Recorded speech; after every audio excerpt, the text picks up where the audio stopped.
الحمدللہ رب العالمین والعاقبۃ للمتقین والصلاة والسلام علی سید الانبیاء والمرسلین والصلاة والسلام علی آباء سید الانبیاء والمرسلین والصلاة والسلام علی امہات سید الانبیاء والمرسلین والصلاة والسلام علی اعمام سید الانبیاء والمرسلین لا سیمن افضل البشر بعد الانبیاء بالقول الغالب خیر الناصرین سیدنا ابو طالب علیہ الصلاۃ والسلام وعلی آلہ واصحابہ واہل بیتہ وعطرتہ وعشیرتہ اجمعین اما بعد فاعوذ باللہ من الشیطان الرجیم بسم اللہ الرحمن الرحیم وانزلنا الیک الکتاب تبیانا لکل شیء وہدی ورحمۃ وبشریٰ للمسلمین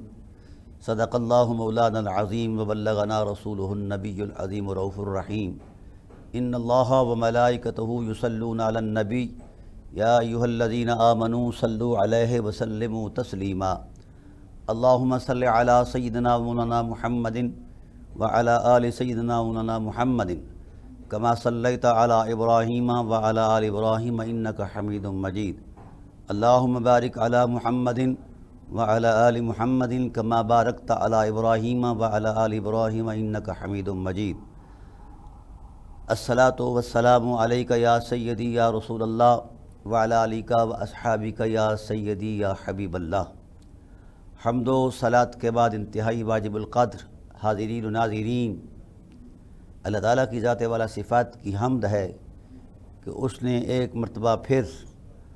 ہمیں ان نقوش محبت سے وابستہ ہونے کا موقع عطا فرمایا ہے، ان نقوش عظیمت سے وابستہ ہونے کا موقع عطا فرمایا ہے، اور اس راہ نجات سے وابستہ ہونے کا موقع عطا فرمایا ہے جس راہ نجات نقوش عظیمت، نقوش عشق، نقوش وفا، جس کا امام حسین علیہ الصلاۃ والسلام ہے۔ بحمداللہ تعالیٰ گزشتہ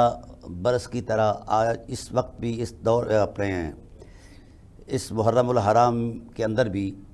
ہماری گفتگو کا جو ایک تسلسل ہے وہ قرآن اور حسین علیہ الصلاۃ والسلام کے حوالے سے ہے کہ ان دو حرمتوں کے درمیان باہمی ربط کیا ہے، تعلق کیا ہے، قرآن کی روشن آیات میں مقام حسین کیا ہے، اور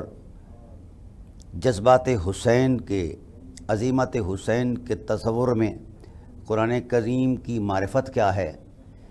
یہ اس حوالے سے ہمارا پروگرام سالانہ جاری اور ساری ہے۔ انشاءاللہ ہم اس حوالے سے ایک خاص جائزہ پیش کریں گے۔ سچ ٹی وی کی سکرین کا یہ اعزاز ہے کہ یہ فرقہ واریت اور تکفیریت کے تصور سے بالاتر ہو کر اسلام کا جو فطری اعتدال ہے اس آئینے میں چل کر حقائق امت کے سامنے پیش کر رہا ہے، اور خاص کر یہ ہے کہ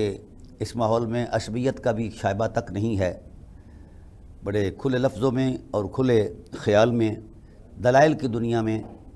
علم کی روشنی میں، حقائق کے اعتبار سے وہ چیزیں پیش کی جائیں گی۔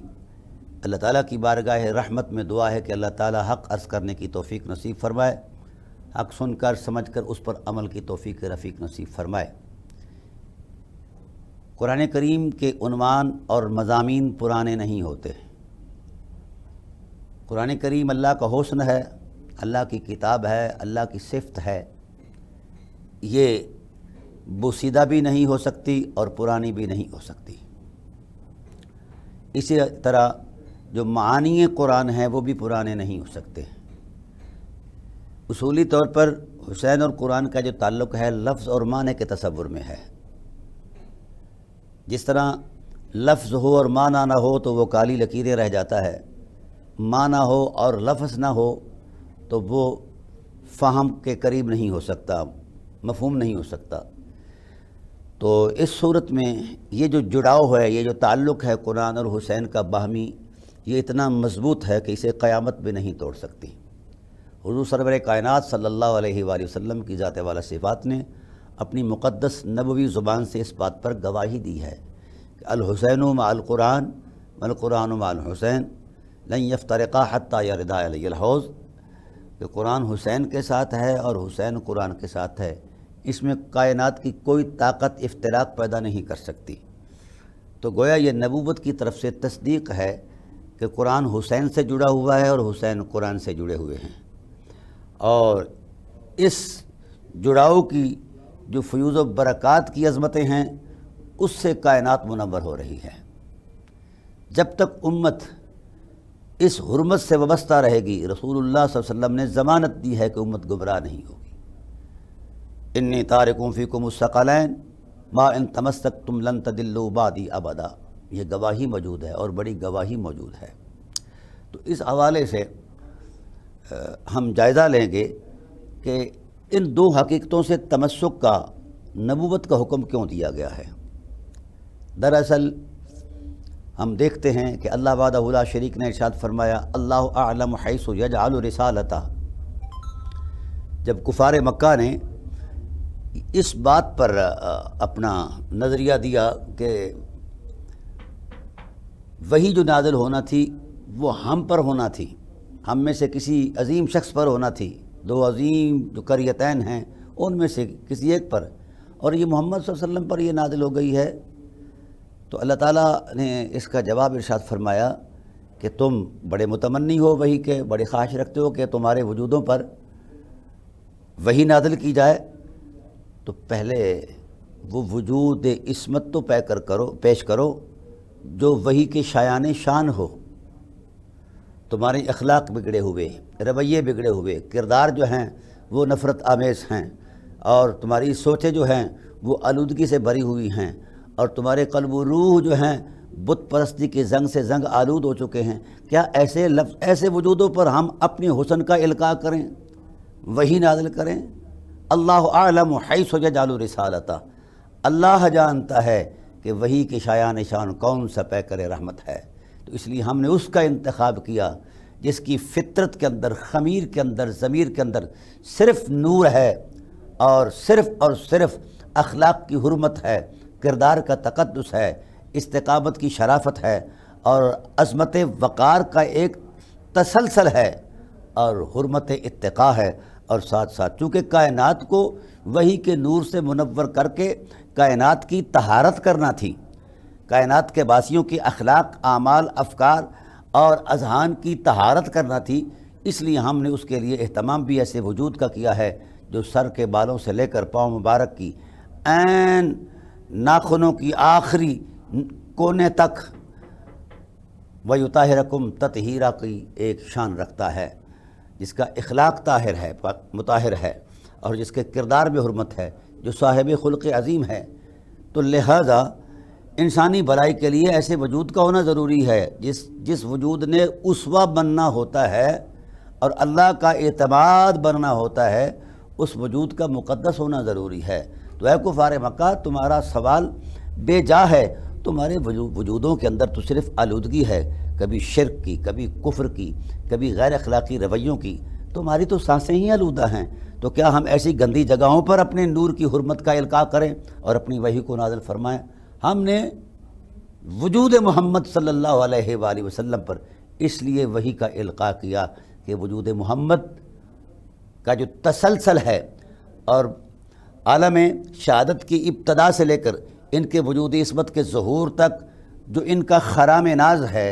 وہ اتنا بلند ہے کہ ہم نے ہر اس پیکر عصمت کو اخلاق کی حرمت سے سجایا، سجدوں کے نور سے سجایا، اور اقدار حمیت کے تقدس سے سجایا، پھر اس پیکر خاکی کی عصمت مآب وجود کے اندر ہم نے نور محمد کو ودیت فرمایا، پھر اس شکم مادر میں، اس شکم رحمت میں ان کو ودیت فرمایا جن کی طہارتوں پر زمانہ گواہ ہے۔ چونکہ اس نبی نے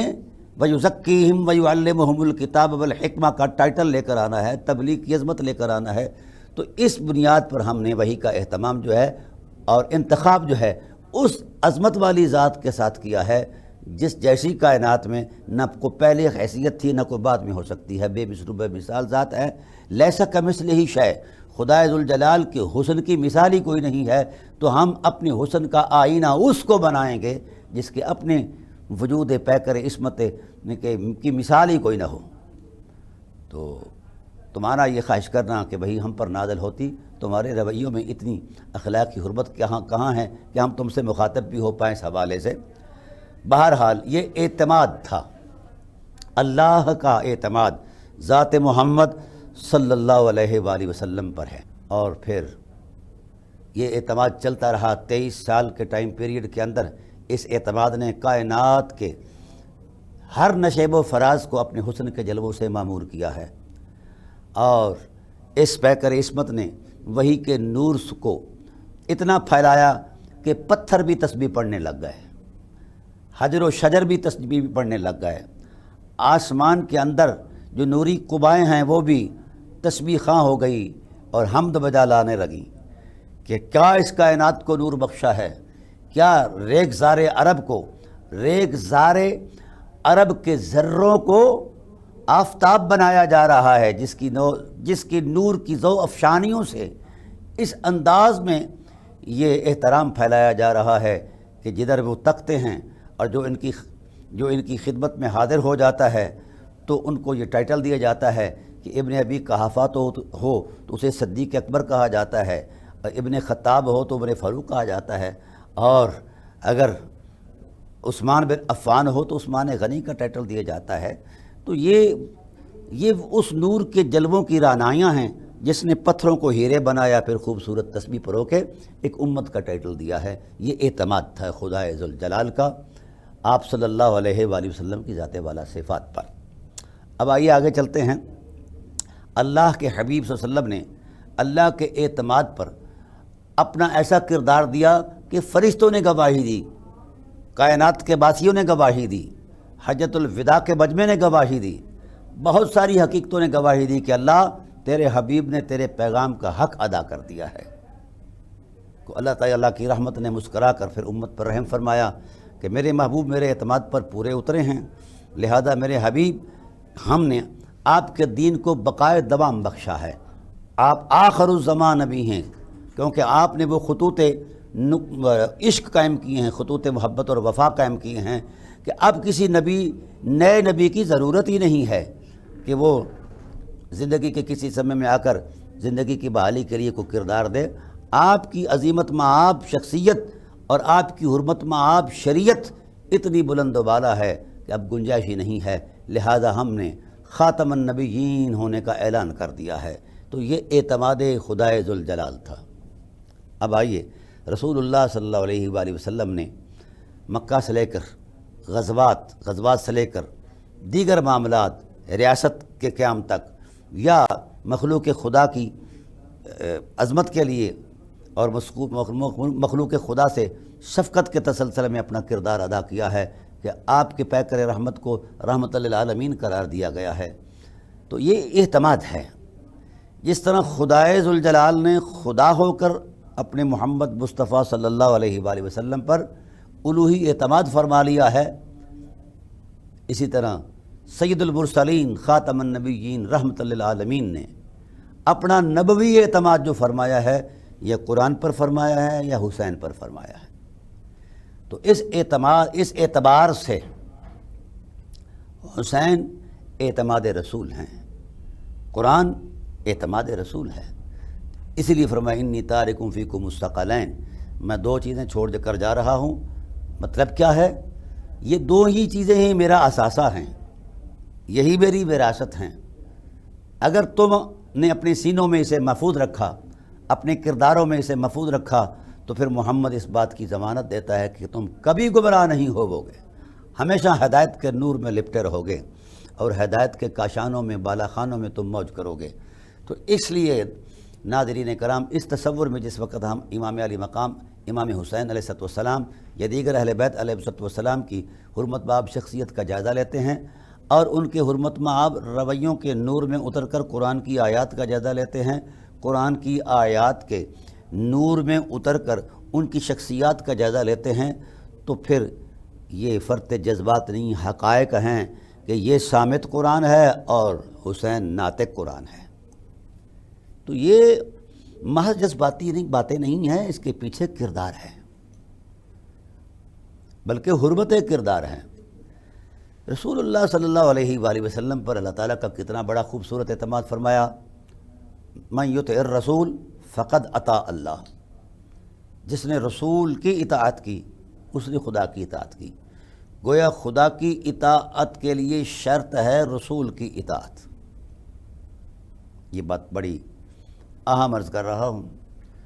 رسول صلی اللہ علیہ وآلہ وسلم کی اطاعت ہی خدا کی اطاعت ہے۔ یہ ایک طے شدہ ایک حقیقی معاملہ ہے اور مسلمہ حقیقت ہے۔ لیکن تھوڑا سا ہم اس میں غور کریں گے، کیونکہ آپ صلی اللہ علیہ وآلہ وسلم کی ذات والا صفات کے بعد اس دین نے قائم رہنا تھا، تو ظاہر ہے صاحب اسوہ کریم کہ اسوے کی روشنی کو صرف کتابوں میں نہیں کسی کردار کی عظمت میں بھی ہونا چاہیے تھا، تاکہ زندہ اور طبندہ تعبیریں جو ہیں کائنات کو منور کرتی رہیں۔ اللہ تعالیٰ نے ارشاد فرمایا لقد کان لکم فی رسول اللہ اسوۃ حسنہ، میں تمہارے لیے رسول صلی اللہ علیہ وآلہ وسلم کی ذات میں ہی حسن زندگی ہے اور حسن بندگی کا کمال ہے۔ تو پھر ساتھ یہ بھی فرمایا وما آتاکم الرسول فخذوہ وما نہاکم عنہ فانتہوا، جو کچھ رسول فرما دیں اسے سینے سے لگا لو اور پکڑ لو مضبوطی سے، فخذوہ پکڑ لو، وما نہاکم عنہ فانتہوا، اور جس چیز سے رسول منع کر دیں اس چیز سے رک جاؤ۔ یہ بڑا خوبصورت تصور دین ہے اور بڑا سادہ تصور دین ہے، کوئی اس میں فروعی باتیں نہیں، کوئی خیال آرائی نہیں، یہ بڑی سادی سی بات ہے، جو کچھ بھی رسول عطا فرما دیں۔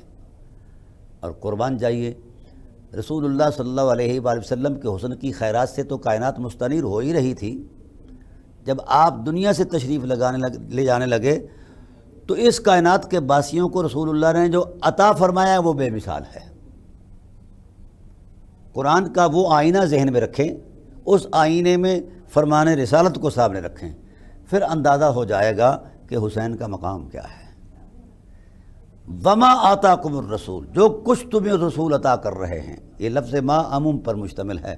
کوئی فرد خیر ایسا نہیں جو رسول کی زبان پر نہ ہو، جو رسول کے دست کرم میں نہ ہو، رسول صلی اللہ علیہ وآلہ وسلم کے خزانہ رحمت میں نہ ہو، کوئی ایسی خیر نہیں، وہ خیر ہے ہی نہیں جو دامان محمد صلی اللہ علیہ وسلم میں نہیں ہے۔ تو پھر اب ان جو خیر کی عظمتیں ہیں، ہر ایک خیر کا ایک الگ سے تصور ہے، لیکن سب سے بڑی خیر جو ہے جس کی مثال کوئی نہیں وہ قرآن ہے، اور پھر اس کے بعد سب سے بڑی خیر جو ہے وہ عطرت پاک ہے۔ ان دو خیروں کو کسی الگ تصور میں نہیں، ایک تصور میں بیان کر کے امت کے لیے روڈ میپ دے دیا ہے، اور یہ تشکیل دے دیا ہے، ضابطۂ حیات اور ضمانت دے دی ہے کہ جب تک ان دو حقیقتوں میں پیوست رہے گی امت تو تب تک میں ضامن ہوں امت گمراہ نہیں ہوگی۔ تو اس کا مطلب یہ ہے کہ اگر امت ان دو حقیقتوں سے ایک سینٹی میٹر بھی ہٹ جائے تو گمراہی یقینی ہے، اور ذلت بھی یقینی ہے،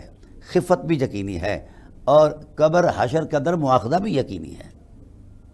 کیونکہ یہ اللہ کا حسن ہے اور حسین اس حسن کی تصویر ہے، اس حسن کا آئینہ ہے، صرف خیالات اور عقیدت کی رو میں نہیں بلکہ کردار کی حرمت میں ہے۔ تاریخی انسانیت کے اندر جو کردار حسین نے دیا ہے، کائنات کے اندر اس کردار کی کوئی مثال ہے کسی کے دامن میں تو لے آئے کہ اللہ تعالیٰ کے دین کی بقا کے لیے آخری اثاثہ جو دامن میں بچا ہے وہ معصوم سیدنا علی اصغر علیہ السلام کی ذات والا صفات ہیں۔ آپ نے وہ بھی نظر کر دیا ہے، اور جب نظر کر دیا گیا تو فطرت چلا اٹھی، آسمان بکھرا گیا، زمین پر کپ کپی طاری ہوگی کہ یہ کیا منظرنامہ ہے۔ خود اپنے ہاتھوں سے خدائے ذوالجلال کی بارگاہ میں اپنے بچوں کا نذرانہ پیش کیا جا رہا ہے، کبھی اون و محمد کی لاشوں کو کندھے سے اٹھایا جا رہا ہے، کندھے پر اٹھایا جا رہا ہے، اور کبھی کسی لاشے کو، کبھی کسی کو ٹکڑے کو جناب والا جمع کیا جا رہا ہے۔ کیا عظمت حسین ہے کہ زبان پر نہ حرف دعا ہے نہ حرف شکایت ہے، صرف اتنی بات ہے، مسکرا کر کہہ دیتے ہیں کہ اے اللہ اگر تو راضی ہے تو حسین پہلے سے ہی راضی ہے۔ یہ وہ کردار ہے، یہ وہ کردار ہے کہ جب کائنات فطرت کا ہر احساس چلا اٹھا، چیخ اٹھا کہ یہ کیا ہو رہا ہے، تو حسین اس وقت مسکرا رہا تھا کہ میں حضور عظمت الہی میں اپنی وفاؤں کا حوالہ پیش کر رہا ہوں، کیونکہ وفا ہمارا تاریخی اثاثہ ہے۔ قرآن پاک کے اندر آیا ہے وفاؤں کا، والموفون بعہدہم اذا عاہدوا والصابرین فی البأساء والضراء وحین البأس اولئک الذین صدقوا واولئک هم المتقون۔ میرے حبیب، کمال کے ہیں وہ لوگ جو عہد وفا کو نبھاتے ہیں، خاص کر ان حالات میں کہ جب حالات کی سنگینیوں کو بھی پسینہ آ جاتا ہے، بأسا مشکلات، ضرا انتہائی نقصان دہ حالات، وحین البأس جب صرف مشکلات ہوں سامنے اور کچھ نہ ہو،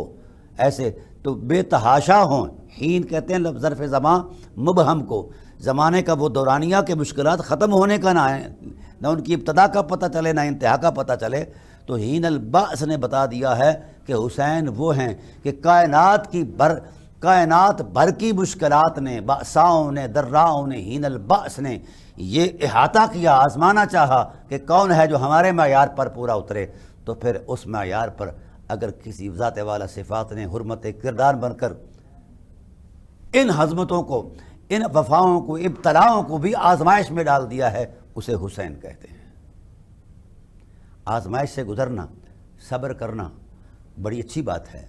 لیکن صبر کو معراج دینا یہ اس سے کہیں بڑی بات ہے۔ میں یہاں ایک مقولہ پیش کرنا چاہتا ہوں۔ سید بطحہ افضل البشر بعد الانبیاء حضرت سیدنا ابو طالب علیہ السلام کی ذات والا صفات کا وہ جملہ جو مولا کائنات علیہ السلام کی ذات والا صفات کو وہ آپ وصایا میں فرمایا کرتے تھے، وصیت فرمایا کرتے تھے، ہر روز تبلیغ کیا کرتے تھے، اور ان کے سامنے وہ حالات تھے۔ یہ عظیمت مآب وہ شخص ہیں، میں امت سے، پوری امت سے کہہ رہا ہوں، ابو طالب علیہ السلام وہ شخص ہیں جن کی شخصیت پر تبصرہ نہیں بنتا، ان کی عظیمت مآب حرمتوں پر ایمان بنتا ہے، ان پر ایمان لانا ضروری ہے۔ امت ابھی ان کے ایمان میں الجھی ہوئی ہے کہ ایمان تھا یا نہیں۔ کائنات بھر کے صاحبان ایمان کا ایمان جو ہے وہ خود ممنون احسان ابی طالب ہے، تو ہم ابو طالب علیہ السلام پر تبصرہ کر رہے ہیں۔ اللہ کے بندو، اس نقش وفا کی حرمت کو سلام کر کے عقیدت کے گجرے پیش کریں، اور پھر ان کے عظیمت مآب جذبوں کو اپنا کر حفاظت اسلام کے لیے کردار دینا، یہ ہے وقار انسانیت، یہ ہے اسلام کی تعلیمات، کہ ہم اسلام کو بھی آزمائشوں میں ڈالتے رہیں۔ جس نے اسلام بچایا اس پر بھی ہماری گفتگو جاری رہے جناب والا، زیر بحث رہیں، اور وہ مصنوعی اور جھوٹی روایات کے تناظر میں ان کی شخصیت کو جو ہے وہ مزمحل کیا جائے، ایسا نہیں ہو سکتا۔ حقائق کبھی نہیں چھپتے۔ بہرحال اس پر بحمد اللہ تعالیٰ 12,500 صفحات پر میری کتاب ہے، عرفان ابی طالب علیہ السلام اور قرآن عظیم۔ تو میں وہ عرض کرنا چاہتا ہوں کہ حضرت ابو طالب علیہ السلام کی ذات والا صفات نے مولا کائنات علیہ السلام کو جب تربیت کے مراحل سے گزارا تو ہر روز ایک بات انوکھی فرماتے ہیں جو مولا کائنات کے قلب و روح میں ذخیرہ بن کر ایک مخزن بنتا جاتا تھا۔ تو ان باتوں میں جو بڑی عظیم بات ہے، منفرد بات ہے، وہ یہ تھی کہ آپ علیہ السلام کے سامنے حالات اور ان کی سنگینیاں، معاملات اور ان کی ساری پر ابتلا اور آزمائش حالات کی صورتیں وہ سامنے تھی، تو آپ مولا کائنات کے کندھے پر ہاتھ رکھ کے فرماتا ہے اصبرن یا بنیا فالصبر احجا، اے میرے عظیم بیٹے، محمد صلی اللہ علیہ وسلم کی وفا میں صرف مشکلات ہیں، اللہ اکبر، بہت بڑی مشکلات ہیں، اور محمد کریم صلی اللہ علیہ وسلم سے وفا خدا سے وفا ہے، اللہ اکبر، اللہ اکبر۔ اصبرن،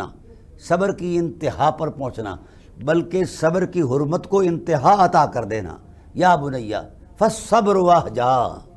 صبر بہت بڑی عظمت اور دلیل ہے۔ کل حی مسیرہ الی الشعوب، ہر ایک زندہ نے موت کی گھاٹیوں میں اترنا ہے۔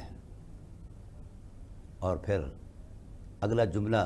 اللہ کے آسمان سے بھی بڑا بول دیا، فرمایا فالصبر بلاء، صبر بھی اگرچہ آزمائش ہے، والبلاء الشدید لفداء الحبیب وابن الحبیب، اور صبر سے بھی بڑی اگر کوئی عظمت ہے تو وہ محمد صلی اللہ علیہ وسلم کی ذات پر فدا ہو جانا ہے۔ یہ مولا کائنات علیہ الصلوۃ والسلام کو حضرت ابو طالب علیہ الصلوۃ والسلام یہ تربیت دے رہے تھے۔ یہ کربلا کا ہم عراق کا نقشہ پیش کرتے ہیں۔ کربلا پہلے سے شروع ہو چکی تھی، شیب ابی طالب سے کربلا کا آغاز ہو چکا تھا، وہ مقدمہ ہے کربلا کا، اور یہ اس مقدمے کی مکمل کتاب ہے عراق کی جو کربلا ہے۔ اس لیے میں چاہوں گا کہ امت دونوں کربلاؤں کو سامنے رکھے، دونوں کربلاؤں کو سامنے رکھے، اور کربلا ایک درس ہے، ایک طاقت ہے، ایک حرمت ہے۔ آج بھی کربلا حکومتوں کو کھا سکتی ہے، کفر کو کھا سکتی ہے، کفر اور طاغوت کو ملیا میٹ کر سکتی ہے، لیکن جو ہو ذوق یقین پیدا تو کٹ جاتی ہیں زنجیریں۔ بھئی وہ ذوق یقین پیدا کرو جو بدر فدائے بدر پیدا کر، فرشتے تیری نصرت کو اتر سکتے ہیں گردوں سے قطار در قطار، اب بھی فرشتے اب بھی آ سکتے ہیں۔ تو ہم میدان بدر یا کربلا میں تو مطلب جائیں، ہم گھر میں بیٹھ کر سکرین کھول کر اپنے مزے لے لیتے ہیں، باتیں سنتے رہتے ہیں، علماء کے بھی دوسروں لوگوں کی بھی۔ تو بھئی اسلام کردار دیتا ہے، اور عظمت وفا میں اسلام جس تصور تقدس کو بیان کر رہا ہے، تو جہاں وفا ہے وہاں کوئی عمل کوئی نہیں ہے۔ تو مولا کائنات علیہ الصلوۃ والسلام اس قدر تیار ہو گئے ذات رسول پر قربان ہونے کے لیے کہ جناب ابو طالب علیہ الصلوۃ والسلام جب انہیں بیدار کرتے، رات جب مقتل نبوت پر حضور ان کو شیب ابی طالب میں سلاتے، جہاں حضور کو قتل کیا جانے کا ہر روزانہ منصوبہ بنایا جاتا، تو وہاں مقتل نبوت پر 3 سال سونے والا علی چھوٹا نہیں ہے، علی چھوٹا نہیں ہے، بہت بڑا ہے۔ علی کا باپ اتنا بڑا ہے تو بیٹا الولد سرد لابی ہے، بیٹا باپ ہی کا راز ہوا کرتا ہے۔ تو ناظرین کرام، اب ہمارے مذہبی تصورات میں جہاں جہاں یہ لکیریں کھینچی گئی ہیں، یہ ساری جھوٹی لکیریں ہیں، ان کی کوئی حقیقت نہیں ہے۔ مجھے بتایا جائے جناب ابو طالب علیہ الصلوۃ والسلام کے حرمت مآب، عظیمت مآب جذبوں کو ہم کہاں سے شروع کریں اور کہاں تک جا کر ان کا تقدس بیان کریں، اور کہیں یہیں تک ابو طالب علیہ السلام ہے۔ ابو طالب علیہ الصلوۃ والسلام کے کردار کی حرمت آج بھی اسلام کی بقا کی ضمانت ہے اور قیامت تک۔ بہرحال عرض کر رہا ہوں کہ اس برن یا بنیا، بھائی صبر کرنا بیٹے، صبر بڑی اچھی چیز ہے، لیکن فالصبر بلا، یہ آزمائش کی انتہا ہے۔ والبلاء الشدید، صبر سے بھی ایک اوپر مقام ہے۔ میں ایک قرآنی جملہ پیش کرتا چاہوں گا، ہر نیکی کا کوئی نہ کوئی درجہ ہے، ثواب کے درجات ہیں، اجر کی عظمتیں ہیں، اتنے گنا ثواب، اتنے گنا ثواب، خرچ کرے تو اتنا گنا ثواب، فلاں کرے تو اتنا گنا ثواب۔ ایک نیکی ایسی ہے جس کے لیے گنوں کا تصور ہی خدا نے ختم کر دیا ہے۔ ہر نیکی کا، مثلا آپ انفاق فی سبیل اللہ کرتے ہیں، اللہ کی راہ میں خرچ کرتے ہیں، 1 روپیہ دیتے ہیں، تو قرآن کہتا ہے مثل الذین ينفقون اموالهم فی سبیل اللہ کمثل حبۃ۔ اب یہ ثواب کی ترتیب اللہ تعالیٰ بیان فرماتے ہیں کہ جس طرح ہم اتنا عطا کرتے ہیں اللہ کی راہ میں خرچ کرنے والوں کے لیے، جس نے 4 روپے اللہ کی راہ میں خرچ کر دیے اس کا ثواب یہ ہے۔ کیسے کہا قرآن نے؟ اللہ اکبر۔ مثل الذین ينفقون اموالهم فی سبیل اللہ کمثل حبۃ، ان لوگوں کی مثال جو اللہ کے راستے میں خرچ کرتے ہیں، ان کی مثال تو ایسی ہے جس طرح کسی نے ایک دانہ بویا ہو اور پھر اس دانے سے 7 سٹے نکلے ہوں، 7 سنابل فی کل سنبلۃ مئۃ حبۃ، پھر 7 سنابل ہر سٹے میں 100 دانہ ہو، تو گویا ایک دانے سے 700 دانے میسر آئیں۔ واللہ یضاعف لمن یشاء، اللہ جس کے لیے چاہتا ہے اس کو دگنا بھی کر دیتا ہے۔ اب 700 کو دگنا کرے تو 1400 ہو گیا۔ آگے جا کر فرمایا اضعافا کثیرہ، یہ 1400 کو اتنے عدد سے ضرب دی جس کے لیے اعداد و شمار کا تصور ہی ختم کر دیا۔ ضعافا کثیرہ، اضعافا کثیرہ، کثیر ہوتی ہے جس چیز کا شمار نہ ہو سکے، تو اتنے حصے سے 1400 کو ضرب دیا۔ اب 1400 گنا کو ضرب دیا ہے اس حصے سے کہ جس کے لیے کوئی احاطہ نہیں ہے، تو اب حاصل ضرب کتنا آئے گا؟ یا آپ خود کیلکولیٹ کر لیں کہ کتنا آئے گا۔ تو یہ ہے انفاق فی سبیل اللہ۔ اللہ کی راہ میں کسی نے کھجور کا دانہ خرچ کر دیا تو اللہ اس انداز سے، اس پیار سے، اس محبت اور عظمت سے اجر و ثواب عطا کرتا ہے۔ تو جب کسی نے تھوڑا سا سرمایہ خدا کی بارگاہ میں خدا کی عظمت کے لیے اور خدا کے بندوں کی خدمت کے لیے دے دیا ہے، اس کا یہ ثواب ہے۔ تو جس نے سارا گھر خدا کے لیے دے دیا ہے، دین کے لیے دے دیا ہے، مجھے بتائیے اس کے ثواب کے لیے کائنات کے پیمانوں میں اتنا جغرافیائی وسعت ہے کہ وہ اس کا احاطہ کر پائیں۔ اس لیے خدائے ذوالجلال نے جو تصور دیا ہے، ہر ایک نیکی کو اس کے حسب حال، حسب حکمت جو ہے اللہ تعالیٰ اسے عطا فرماتے ہیں، لیکن صبر وہ نیکی ہے۔ قرآن کہتا ہے انما یوفی الصابرون اجرہم بغیر حساب۔ جب اہل صبر آئیں گے حضور عظمت الہی میں تو پھر حساب و کتاب کے پیمانے ہٹا دیے جائیں گے، توڑ دیے جائیں گے بغیر حساب۔ اللہ وحدہ لا شریک صاحب صبر کو یہ مقام عطا فرمائے گا۔ اب میرا سوال یہ ہے کہ صاحب صبر کے لیے بغیر حساب کے اجر ہے، تو صبر کا ایک اپنا تصور ہے، مقام ہے۔ مجھے بتایا جائے جتنا میرے حسین کا صبر ہے، کائنات بھر کے کسی منظرنامے میں صبر کی کوئی ایسی مثال ملتی ہے؟ تو اب بولیے جناب والا، صبر حسین پر جو دیا جائے گا اس کے لیے کائنات کے کسی تصور میں، کسی علمی پیمانے میں، کسی تشریعی اعتبار سے کوئی ایسا جائزہ پیش کر سکتا ہے صاحب علم کہ اتنے گنا اتنے زیادہ ہے یا اتنا تھوڑا ہے؟ نہیں۔ ثواب اعزاز ہے صرف حسین کا۔ جو بات میں کر رہا ہوں اسے برداشت کرنا مشکل ہو جائے گا اہل علم سے۔ بس صبر والصبر بلاء، صبر بھی بہت بڑی آزمائش ہے۔ یعنی صبر پر جو پہنچا ہے، صبر کو معراج بخشی ہے، وہ تو ہے ہی صحیح، اس پر اجر بغیر حساب ہے۔